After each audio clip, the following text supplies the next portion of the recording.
ልዩ ጉዞ ልጋም ከህይወት ትመራለህ። ሰላም ጤና ይስጥልኝ። ፍትህ በእጅ ወይስ በህግ? እርስዎ ምን ይላሉ? ፍትህ በእጅ ወይስ በህግ? የኢትዮጵያ ውስጥ ሁለት አይነት ህግ አለ። አንደኛው የፍትሐ ብሔር ህግ ሲሆን ሁለተኛው ደግሞ የወንጀል ህግ ነው። የፍትሐ ብሔር ህግ በውስጡ ብዙ ህጎችን የያዘ ሲሆን ለጥቂት በማንሳት ያክል ውርስ፣ የንብረት፣ የቤተሰብ እንዲሁም የአሰሪና ሰራተኛ በጠቅላላ ሰውን ከሰው ጋር ጥሩ ግንኙነት እንዲኖረው ለማድረግ የተቀመጠ ህግ ነው።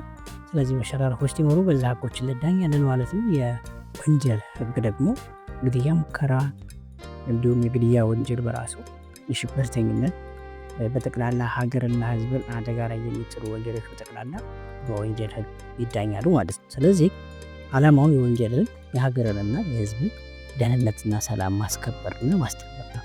አንድ ተበዳይ ቢበደል ፍትህ ለማግኘት ወደ ህግ አካል ቢያመራ ምን ሊያጣ ይችላል? ጥቂቱ ለማንሳት ያክል ገንዘብን ያጣል፣ ጊዜን ያጣል፣ ፍትህ ሊጓደል ይችላል፣ ፍትህ ሊዛባ ይችላል። በጠቅላላ ግን ከፍተኛ የገንዘብ ኪሳራ፣ የጊዜ ኪሳራ፣ የሞራል ኪሳራ ይገጥማል። ምክንያቱም ይሄ ለምን መጣ?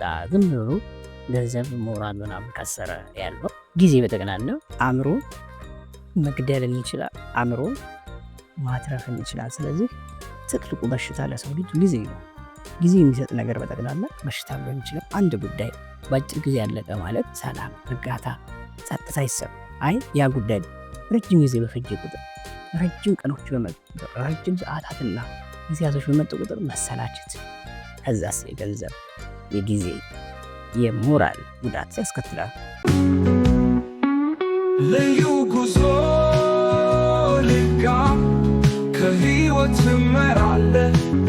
አንድ ተበዳይ ፍትህ በእጁ ለማግኘት የሚሞክር አንደኛ በአጭር ጊዜ ፍትህ ሊያገኝ ይችላል። ብዙ ገንዘብ ላያወጣ ይችላል፣ ብዙ ጊዜ ላያወጣ ይችላል። ነገር ግን ያ ሰው በራሱ እጅ ስለሆነ ፍትህን ለማግኘት የሚሞክረው ይፈራል፣ በጣም ይጠነቀቃል፣ በጣም ያስባል፣ ይጨነቃል፣ ፈሪ ይሆናል።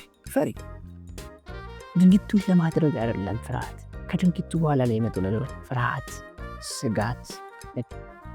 በአፈ ታሪክ እንደምንሰማው የገደለ ይገደላል፣ የሰረቀ እጅ ይቆረጣል የሚባሉ ህጎች አሉና እነዚህ ህጎች ግን ተቀባይነት ቢኖራቸው አሁን ላይ ምን ትላላችሁ እናንተ? ይሁን ወይስ ይቅር? ፍትህ በእጅ ወይስ በህግ? እርስዎ ምን ይላሉ? ልዩ ጉዞ ልጋም ከህይወት ትመራለህ።